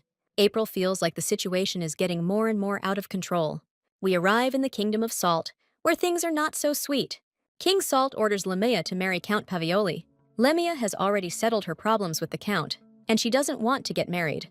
Lemia asks for time to prepare, but the king is adamant. Lemia is outraged. If she gets married, then who will take care of the affairs of the kingdom? The king is furious. He wants to marry off his daughter Lemia as soon as possible, because many of his employees have quit. According to the king, advisor Rubric had not left his office for several days. The king is horrified by the way his daughter is running her business, and Lemia does not want to marry. But unpleasant surprises await Lemia. The king sternly asks if his daughter refuses to submit to her father's will. Lemia says that she has already agreed to get married. Lemia announces that she will marry Raiden, prince of the Clayton Empire. But the king yells at her, explaining that the prince only wants to swallow up the Kingdom of Salt. It is said that Raiden made a deal with the Dark Mages to get the kingdom. Lemia doesn't believe her father. She thinks Raiden is a good prince. Lemia delights her father by telling him that he will spend the rest of his days with her. The father doesn't even want to listen to the nonsense of his stupid daughter. Lemia also doesn't want to hear that for her father. Only April, her sister, exists. As a result, the king and Lemia quarrel. She does not want to get married, and the king insists on her wedding. The king orders that Lemia be captured and locked in a room. Lemia is now under arrest until she agrees to marry. Lemia is horrified. She does not want to marry Count Pavioli. The action moves to a neighboring state, where Prince Raiden is talking to someone. Raiden talks to Blail and asks if he knows that he values talent. Raiden asks that April be delivered to the palace safe and sound. Blail is reluctantly forced to obey the order. Otherwise, he will lose his head. Raiden says goodbye to April and is ready to meet her at the palace. Raiden looks very happy and joyful. But let's not forget that he is a villain. The carriage with Raiden drives away, and our heroes watch it for a long moment. The servants load April's things into the carriage, and April watches silently. Bonita asks April, frightened, if she is feeling okay. Blail packed all her things, and now they can go to the palace. April turns to Bonita. They will see each other soon at the palace. Blail extends her hand to April, who looks at it in surprise. Blail looks very depressed and upset after his brother's arrival. April looks at him peacefully and takes his hand. April takes his hand, ready to enter the carriage and head to the palace. The carriage slowly makes its way to the imperial palace, passing through the forest. April feels the pull of Blail and doesn't know how to start a conversation. April asks the Duke not to look at her. He will drill a hole in her. The Duke tells her that it is not easy for him to fall asleep. He is here. He thinks it's hard to take your eyes off his face, which is true, by the way. He urges the princess to rest, as they have a long journey ahead. April asks, surprised, if the Duke is worried about her. Blail remarks that he would be embarrassed if April passed out. Then, he gathers his courage and thanks April for the brooch and the blackout curtains. April mocks the Duke, saying that she didn't hear anything because he has a quiet voice. Eventually, Blail asks her to pretend he didn't say anything. April insists that he repeat what he said as loudly as possible. But Blail clearly wants to do and say something that he hasn't done before. But he doesn't make it in time, because a playing boy runs out onto the roadway. The horse stops abruptly and rears up, and the carriage overturns. April closes her eyes and bumps into something. April finds herself in the arms of the Duke, who holds her tightly to him. April quickly apologizes. She didn't mean to fall that hard. The Duke reassures her, but he is hinting at something. He asks April to get off him, and they find themselves in a romantic setting. Liam abruptly opens the carriage and asks if they are okay. He wonders why the heroes' faces are so red and embarrassed, as if they are about to explode. Liam is worried that they crashed into something. Blail asks Liam with interest where they are and what is going on. Liam decides to tell Blail the whole truth about what's going on. The child suddenly jumped out in front of the carriage, and now his family is apologizing to the delegation. The carriage is broken, and the boy's family offers to fix the carriage and let him stay in their house for a while. Blail looks annoyed. He was so going to take the princess to the palace. April finds herself inside the house, and she looks at everything with pleasure and interest. The dining table looks like a place in a tavern, and it is so big. The peasant says that he used to have an inn. The peasant leads the entire delegation in and invites them to eat. The heroine asks if anyone else lives here, to which she is told no. April realizes that the hostess feels guilty about her son and has prepared a lot of delicious food. April shocks the family by asking if they knew the delegation would be staying with them. April tried to make a joke, but it seems the joke wasn't very funny. The peasants' faces immediately change, and they ask them to taste the food. But Blail looks at the peasants with distrust, They are very suspicious. April notes that for some reason, the peasants are not eating their food. The peasants stare at them, looking like something out of a horror movie. Blail decides to try the suspicious food first. The peasant's wife is glad that their food was eaten. She invites April to have some fried chicken too. April can't understand why she can't bring herself to eat. Blail tells her that she has only eaten beef jerky, so she has no appetite. April is shocked. She doesn't remember anything like that. Blail clearly asks her to keep quiet. He also suspected something. Blail tells her that he has no appetite at all to eat anymore. The peasant's wife understands what Blail said. Blail turns a tortured gaze to April, who also feels unwell. They are shown through luxurious rooms, and everything here is like in a tavern. The woman offers the Duke to use another room. She also shows April her room, which is spacious and bright. Bonita pleases April by telling her that the rooms are next to each other.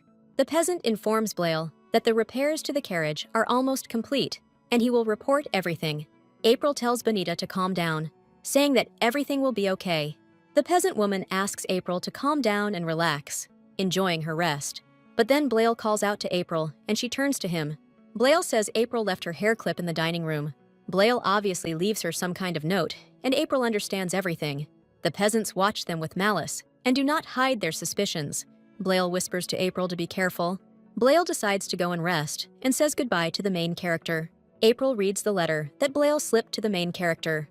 The letter tells April not to open the door to anyone, not even Blail, which puzzles the heroine. A child knocks on April's door, bringing a towel and water as his mother told him to. April ignores the warning in the note and decides to open the door. But then she remembers the note and asks the boy in time to leave everything at the door. April decides to open the door and take her things for washing. April bends over and decides that nothing will happen. But suddenly, something catches April's eye, and she freezes. The boy leaned over her and looked angrily, which April didn't like. The boy's gaze looks frightening and lifeless. April becomes scared by such a creepy look. April asks Benny to leave because she's starting to feel uneasy around him. There is some kind of smoke and a strange smell in the air, which frightens the girl. April doesn't understand why no one comes. Benny's voice scares her. Benny tells her that he laced her food with sleeping pills.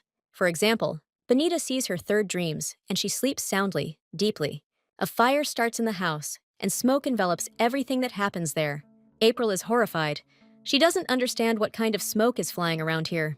The boy puts on a mask and says that it would be great if she ate like everyone else. April is horrified. She doesn't understand what's going on in this damn house. The boy informs her that someone wanted to meet her as soon as possible and contacts her. April realizes that the smoke is making her vision worse and worse. The boy says that if she takes a little nap, she will meet the others. April breaks free from his grip and falls to the floor from the smoke. The Grand Duke appears in the room, bandaged in black cloth, ready to fight. The peasant family becomes wary and sets out on the path of the Grand Duke. The Duke picks up April and thinks they need to get out of here. April asks in a weak voice how he got here. Then, April suddenly wakes up. She feels unwell. April wakes up on the Grand Duke's lap, and they are driving somewhere. The heroine suddenly gets up from the Duke's lap, and she is embarrassed. The Duke tells her that she lost consciousness after inhaling smoke. The Duke suggests that the girl lie down for a while. She feels dizzy. April thinks she ate too much and asks what's wrong with her. The Duke says that there have been more and more cases where people approach the victim by pretending to be good peasants. April is even more shocked to learn that the leader of these terrorists is a child. Blail tells her that he suffers from Hallerter's syndrome, looks like a child, but is actually a grown man. April is horrified that it was not a child, but a grown man. April wonders how the Duke managed to save her from them. April remembers that the food was clearly laced with sleeping pills. The Duke said that he pretended to eat and spat it all out into a napkin. The Duke tells her that they knew his identity before he came to them. He found it suspicious that people knew his identity. He was also alarmed by the amount of food that was intended for him. In addition, the family looked extremely suspicious that they had not eaten anything. April is outraged that the Duke didn't tell her anything, but he defends himself by saying that he shouldn't have acted rashly. The Duke grimly reminds her that she was unwise to open the door. However, he is glad that April was not harmed. Blail believes that everything that happened to them is Raiden's doing. The Duke believes that it is all because Raiden was unable to return April safely. April tells the Duke that she is deeply in his debt. The Duke decides to tell her something serious. He says that he has wanted to say this for a long time, but it looks like April will also need time to think about his words. The Duke is interested in how the girl feels about returning home after visiting the prince. April is shocked by what Blail offers her. April seems to be interested in comic books only. She tries to find out from Blail why everything is like this, because she is also doing curtains with Rainy. April is worried that she is getting the Duke into big trouble, but Blail gloomily tells her that it is not like that at all and falls silent. Blail blames himself for the incident and tells April that he is not safe. April asks him to give her 6 months and she will leave of her own free will. She tells Blail that she has income from the comics and will pay for the renewal. April asks permission to stay with him a little longer. At this time in the kingdom, Blail's suspicions were confirmed. Everything was arranged by the prince. Raiden wonders if they managed to kill the main characters. The peasant apologizes and tells him everything as it happened. Raiden calms him down and says that his brother would not be called the Wolf of the North.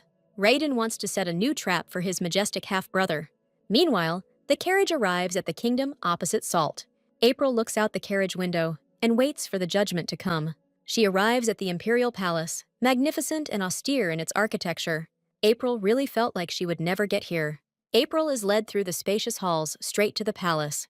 The maid informs that only the comic book creator is allowed into the castle. Blail reports that this is where her escort ends. Blail wishes our heroine sincere luck and believes that everything will work out for her. April is grateful to him for his care and support. How can one be friends with kidnappers? April follows the maid through the castle corridors as Blail leaves. The maid opens a wide door for her, leading into the hall. April decides that she will definitely not make any mistakes here. The doors open, and a tall and majestic woman with a crown on her head enters. This woman with an empty look is the Empress herself, the wife of the ruler of the empire. In her youth, she ruled the empire, and in order to make her son the heir, she eliminated political people. She killed many people, Empress Ariana Claton, who is ruthless and cold. April is afraid that she will just tear poor April to shreds. The Empress addresses April in a commanding and calm voice. The Empress fondly recalls the comic book that April sponsors. April has no choice but to introduce herself, but she's scared.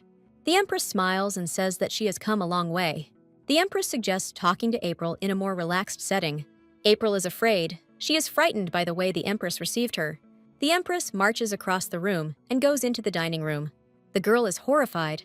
Could it really be that same Ariana from the Bloody Empress standing in front of her? They enter a well-cleaned dining room where everything is ready for the reception. April is shocked that they even prepared a snack for her. She thinks they went overboard here and brought in tons of food. April is sitting in front of a mountain of delicious and mouth-watering food.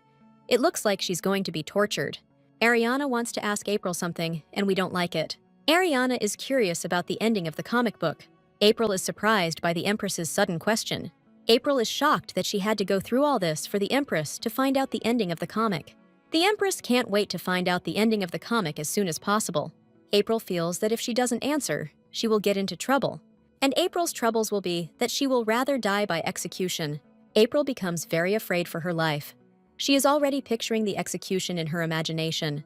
The Empress is surprised that April cannot answer the question. April knows that the ending of the comic is already predetermined. April decides to simply copy the ending of the comic. But she can't forget the excitement of what will happen in the next chapters. April realizes that this is not an option. April realizes she can't reveal the ending to the woman. She believes that the Empress is doing wrong. April proudly tells her that she cannot answer this question. The bloody Ariana immediately awakens within the Empress. April proudly tells her that the ending of the comic has not yet been determined. The Empress is angry at this answer and demands an explanation. She rises abruptly from her seat and walks towards April. The Empress is upset. She likes the comic, and it's a pity that the ending hasn't been decided by the author yet. April decides to thank her loyal fan by answering a question. She tells the Empress that the comics were based on real people. April proudly declares that it is blasphemy to know how a comic will end before it comes out. She says that the characters in the comic are alive and write their own stories. Ariana looks shocked by the answers of a simple comic book author. She begins to say that such a story would hardly have occurred to an ordinary person. April politely thanks the Empress for the praise. She managed to avoid it. Ariana says she has come up with a great idea. She invites the girl to recreate some events from the comic in real life. And our heroine thinks that these are merch and souvenirs. The Empress is ready to cover the costs, but our heroine does not want to do this. The Empress sternly asks if our heroine is going to refuse this. April says she was simply speechless when she heard the Empress's words. The Empress suggests discussing everything over food. Another crazy one. April is joyfully grateful to her for sparing her life. In this castle, April feels like she has screwed up big time. Now, the action takes place in a greenhouse strewn with beautiful flowers. April is glad that this story will end just after sunset. April feels like she's damn tired after today. April is especially sensitive before bed and needs to get enough sleep. April is worried about having to deal with selling products. April is thinking about what she should do for merch. April hears herself being scolded for entering the greenhouse and apologizes for it. Raiden appears before her, dressed in horse-riding attire. Raiden greets our princess cheerfully and is amused by the story she tells. Raiden thinks April must have looked really funny for being scared of him. Raiden tells her that she should have seen him too. April is ready to strangle Raiden for his words thrown at her. She says that who would dare to strangle Raiden? They pass by a fountain, and Raiden asks what she's doing there. He says that the greenhouse is closed to everyone. Only for his mother it is always open. April lies to him that she got lost on the way here.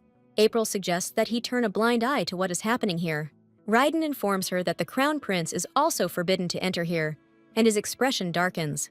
He says April is funny because she's not afraid of him. April thinks he meant that she's a complete loser when it comes to socializing. Suddenly, April's gaze falls on something, and she looks at the flowers. April is amazed. The Empress's flowers look simply wonderful. April looks with delight at the flowers that can neutralize any poison. There are many of them here. April believes that the Empress has amazing powers of observation. Raiden is amazed. He didn't know that our heroine was so knowledgeable about herbs. April heard that the roots of the night flower are good for the skin, and she just wants to take all the flowers with her. April finds it harder and harder to stay close to Blail. April suggests going inside the castle, as she is tired of communicating with the prince. April just wants to hide from sight and away from the prince. April suddenly notices that it's raining. Raiden is shocked. He has never seen a girl act like this in his presence. It starts to rain, and night flowers bloom in the moonlight. Raiden is shocked and looks at the sight that greets his eyes. Raiden softly says that it really is raining now. In the morning, the greenhouse dries and sunlight penetrates through the glass, illuminating the flowers. April sits with Blail, waiting to hear what they'll be told. April starts sneezing and is embarrassed in Blail's presence. Blail is worried that our heroine didn't sleep well on the bed. Raiden approaches them and says that she was out walking at a fairly late hour. April thinks the prince is making fun of her by calling her so early. Blail is suspicious of the news that our heroine was walking in the rain. He doesn't like the whole scene of April's sweet conversation with Raiden. Raiden says his mother was delighted and invited them to eat. Blail thinks that the Empress is too kind to them, and it is suspicious.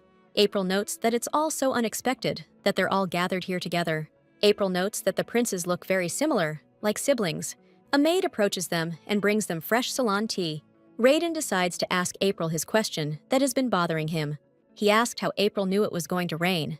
She explains that it's all because of the moon phase, and Raiden praises her education in some areas. Blail says sullenly that April is not educated. She just reads a lot. He gets into an argument with his brother about April's education. Raiden becomes gloomy as Blail argues with him. April thinks everything is fine, since Raiden doesn't ask any more questions. Raiden snaps that his tea has suddenly gone cold. Our heroine has an epiphany and understands something. April snaps that this tea can't just get cold, and then she suddenly becomes inspired. Day breaks in the Imperial Palace with Western architecture. April walks across the yard with Blail, and everything around her grows pale and dim. April's faithful servant Bonita runs up to her, calling her name. April and Bonita are happily reunited, and now they don't want to separate. Bonita offers to give April a massage and takes her to the massage room. Blail grabs April's hand abruptly and tells her that they need to talk. The girl is surprised. She was just called April, not Princess. Blail gives Bonita a look to leave and wants to talk to April. Bonita catches Blail's eye and walks away. Blail abruptly leads April somewhere, and she doesn't understand what's happening. Blail almost pulls April along with him by force. They pass into a certain alley, similar to the alleys in Pushkin's time. At the same time, Blail clearly does not let go of April's hand. Blail decides to approach April seriously, and she is surprised. April feels that something is wrong now, and does not understand Blail at all. Blail seriously asks the girl about her walk with Raiden. April is forced to tell him everything that's going on. Blail is just shocked that she was walking with Raiden. He noticed that Raiden wasn't particularly interested in the princess. April asks what happened to Blail. Blail asks April to walk with him through the palace. Blail is clearly jealous, but he doesn't realize it. He forbids our heroine to walk around the palace alone. April asks in surprise why so strict. Blail is afraid that he will decide that she is a good conversationalist and will keep her at court. April says she clearly doesn't have time for this and looks at Blail. If you think back, Raiden is clearly an obsessed psychopath. April remembers that he even locked up Lamaya because he was a complete psycho. April begins to worry about what is happening. Blail tells her that she made a contract with him and has no right to communicate with the prince. April is surprised. She doesn't remember any agreement. April remembers that she already said that she would leave of her own free will. Blail was shocked by the actions April took. He remembers how April asked to stay with him. Blail reminds her that she must pay all expenses. In Blail's opinion, in fact, we have an excuse here to keep April around. The contract between them is unbreakable. April asks Blail if there is a mineral that can maintain temperature. Blail tells her that she should know better than he does. He said that she destroyed the real mineral. It dawned on April that the mineral clearly had a mine and mineral deposits.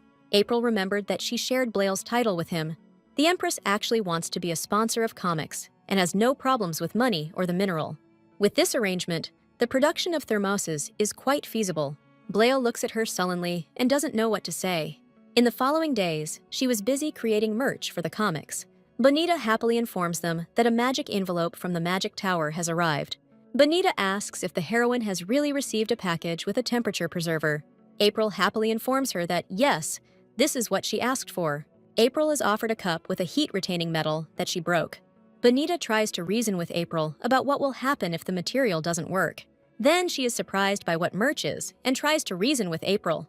Bonita reminds her that April is now required to pay the delivery fee.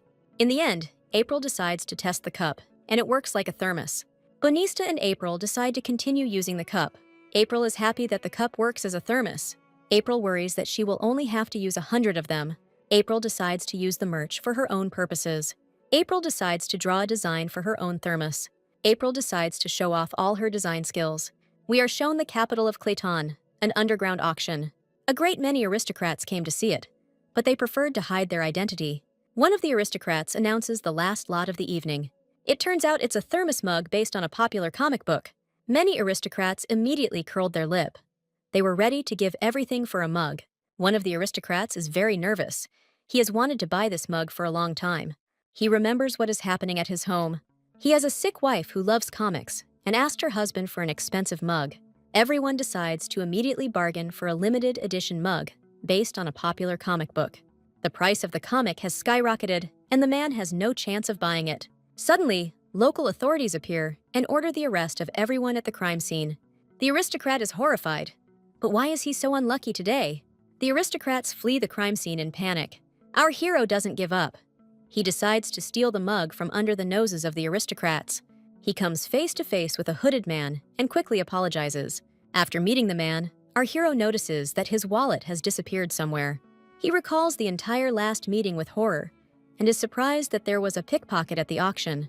Someone suddenly grabs the man by the arm and pulls him towards themselves. The security guards were ordered to detain everyone at the crime scene. The man desperately tries to apologize, but no one listens to him. He cries about the stolen money and the lost mug. In the end, our hero is taken to the local prison for everything. All auctioneers and nobles were detained and face execution. The man decides to turn to the knight responsible for transporting criminals.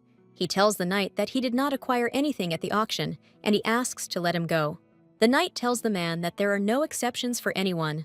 He mentions to the man that he needs to pay a fine if he wants to leave. As a result, the man is unable to pay the fine and is forced to sit in custody. Eventually, the action moves to the royal palace. Blail tells our heroine that due to the limited edition, the thermos mugs were put up for auction.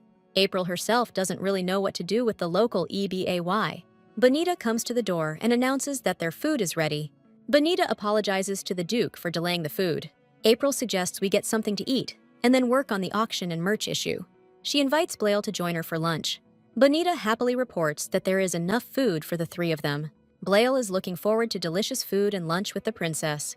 Bonita chirps happily about setting the table for lunch in the garden. Thus, our heroes find themselves in the Imperial Garden. So, our heroes decide to have lunch in a beautiful natural setting. Blail asks us to eat as much as she can. Suddenly, our heroine hears a strange noise, and Blail tells her that criminals are being led away.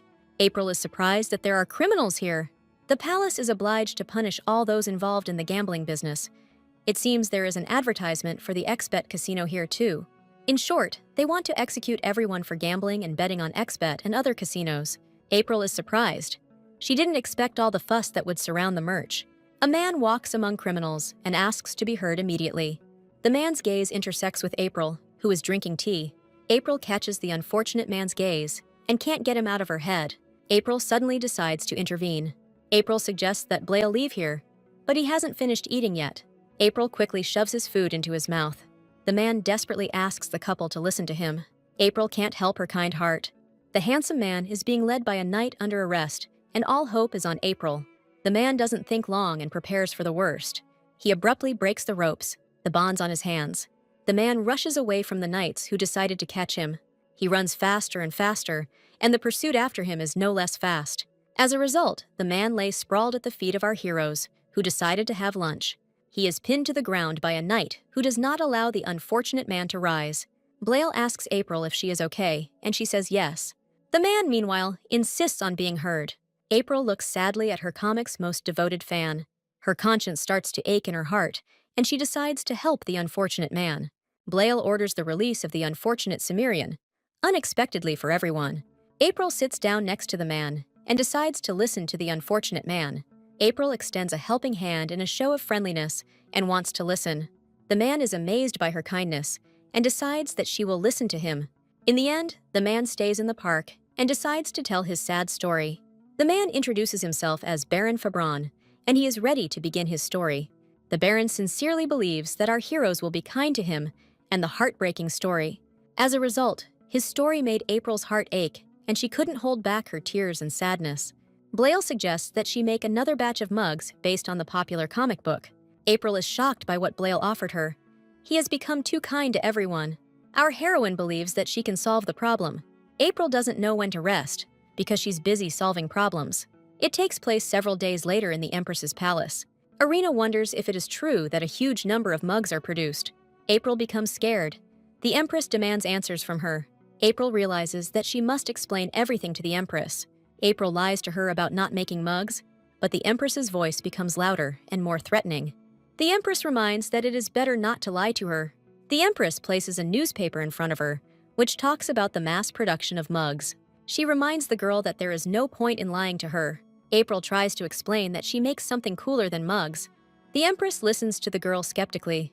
She doesn't believe her words. April tries to explain everything that's going on. April knows that making mugs is hellish work.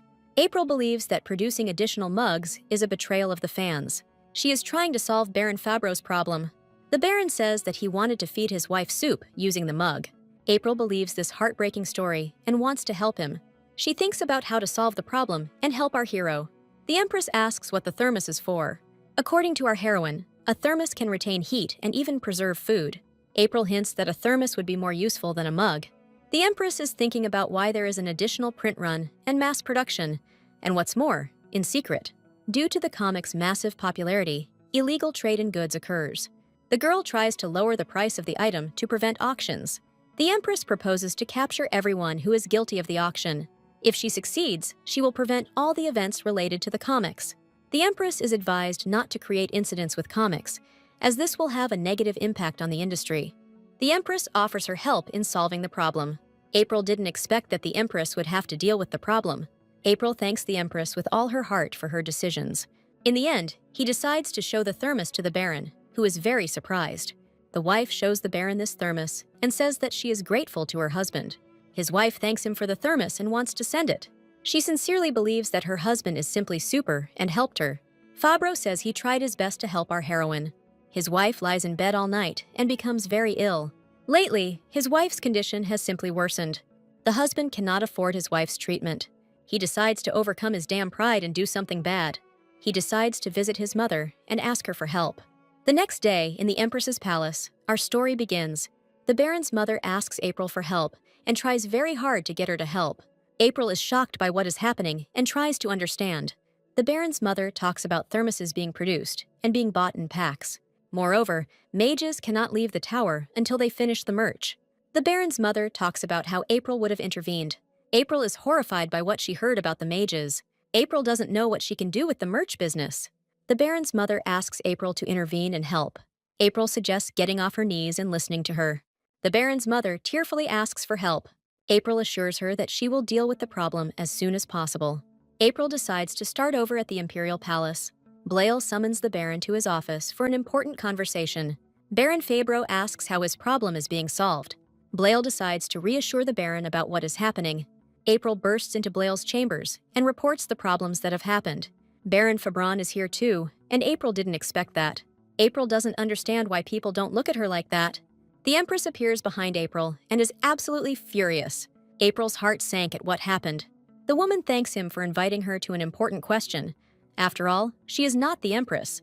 This is a woman who has not shown her best side. April doesn't understand who this woman is, who has such expensive jewelry. The Baron recognizes the woman as his mother, who came to his aid. The woman says that she came for a short time. The mother starts yelling at her son for getting involved in auctions. She sharply yells at the Baron that he is disgracing his family. Blail asks the woman to calm down and not start this whole story. It dawns on April that this woman is the Baron's mother. Marquise Ambrose is a powerful woman, and she is ready to fight for her son. Eventually, tea drinking begins, and the heroes decide to have a drink. In general, the Marquise's mother explains why the thermos will be created. Marquise says she is very grateful that April started making thermoses. April can't believe that in front of her is a woman from the Ambrose trading family. April is grateful that the Ambrose family is responsible for delivering goods quickly. April decides to solve the problem of fast delivery of goods. Ambrose is surprised that the creator of comics appears before her. April decides to talk about what's going on with the Marquise. April decides to start a conversation with the Marquise, and she is glad to talk to her. The Marquise is surprised that she is being asked to distribute thermoses. April insists on a deal with the Marquise to distribute thermoses. The Marquise asks what conditions April is offering. April promises that she will give more than she expected. April knows that the Marquise is looking for people to support the Confederation. April promises to introduce the Marquis to a famous duke who will help with trade. The Marchioness agreed, and April is left with an unpleasant aftertaste in her soul. Blail asks in surprise how she can offer a deal to the Marquise. April complains that because of her, the mages are in a dire situation. April says that how can he trust her at all? April recalls that he was the one who inspired the creation of the thermos. Blail says that she can never not trust others, and he will always be there. Blail's confession comes across as a declaration of love, and April instantly melts. A romantic situation hangs between April and Blail. So then April drives up to the place that is so important to her. They find themselves in the castle of the Marquis of Gosborough, with whom April made an agreement for the sake of the Marquise.